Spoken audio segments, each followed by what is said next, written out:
Hey you! Welcome back to our channel. In today's video, we will tell you different ways to recognize recruitment fraud.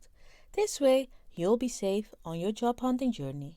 Scammers, hackers and frauds are everywhere. Unfortunately, they are also active in recruiting.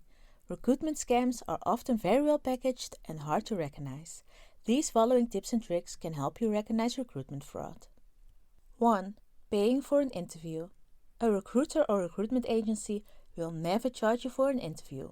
Whether you will be invited for an interview is based on different aspects, but payment is not one of them. Never transfer any money or give out your bank information. A genuine recruiter will help you earn money by getting you a job instead of taking your money and leaving you jobless and broke. We noticed that some companies started implementing fees to be able to apply for a job. We feel that applying for a job should be open, accessible and free of charge for everybody, no matter the circumstances. And at banks and insurance jobs, we don't agree or support these practices. If you want to know more about paying for a job interview, we suggest you watch our video called 4 Reasons Why You Shouldn't Pay for a Job Interview. You can find the link to the video in our description bar. 2. Personal information.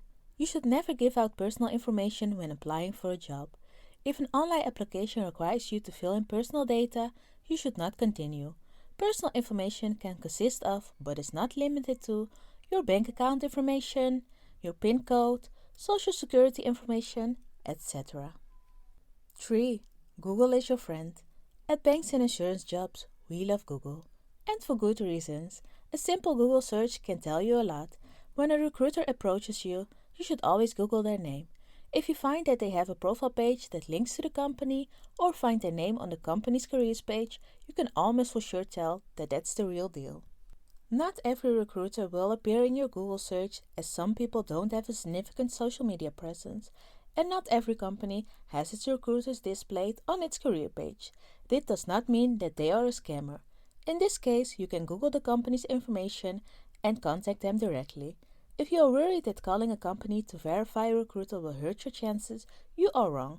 Your due diligence shows that you are serious, responsible, alert, and proactive. What else can an employer ask for?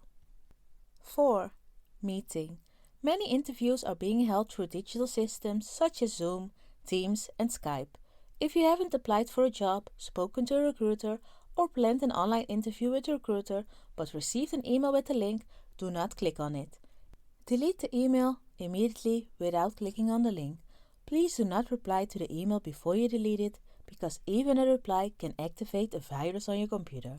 This can lead to personal data leakage, including photos, passwords, and more that you have stored on your computer. Besides getting an invitation for an online interview, you can also get an invitation for an interview face-to-face. When the recruiter wants to meet in a public place, make sure that it is a location that in fact is a public place. Never under any circumstances agree to meet a recruiter at your house or at the recruiter's house. This is 100% a scam and can have a dangerous outcome. Always let someone know when you meet with a recruiter, wherever this may be. 5. Email. Most companies use their domain name and their email address. Recruiters will email you from the general recruitment email address or their individual work email address. Either way, it will have the company's domain name.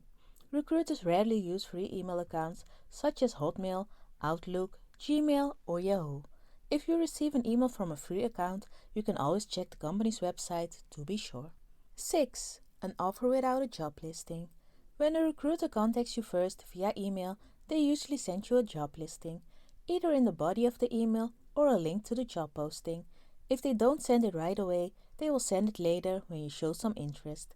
When days go by and you don't receive the job listing or even a summary of the job, but the recruiter keeps in touch, you can assume that it is a scam. 7. Where did you find me?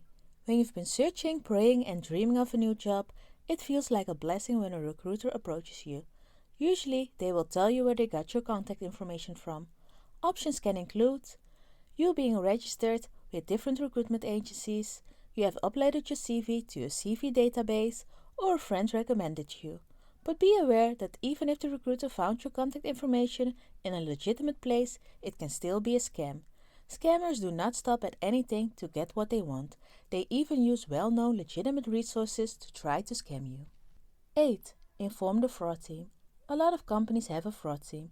If you get contacted by a scammer trying to use the company's name, always contact their fraud team. If a company doesn't have a fraud team, it is still important to contact them. You can also do this by contacting the HR department or customer service. They can redirect you to the right department or contact person. Don't forget to send all the information and contact that you have from your encounter with the scam artist. You're mistaken if you think that the company will not take you seriously or that they will not care. Companies appreciate it if you inform them. Besides that, we can only stop recruitment fraud when working together. Thank you for listening. If you want to read the information, you can find a link to the article in the description box. Don't forget to like this video and subscribe to our channel, and to follow banks and insurance jobs on our social media to stay up to date on the latest vacancies and career advice.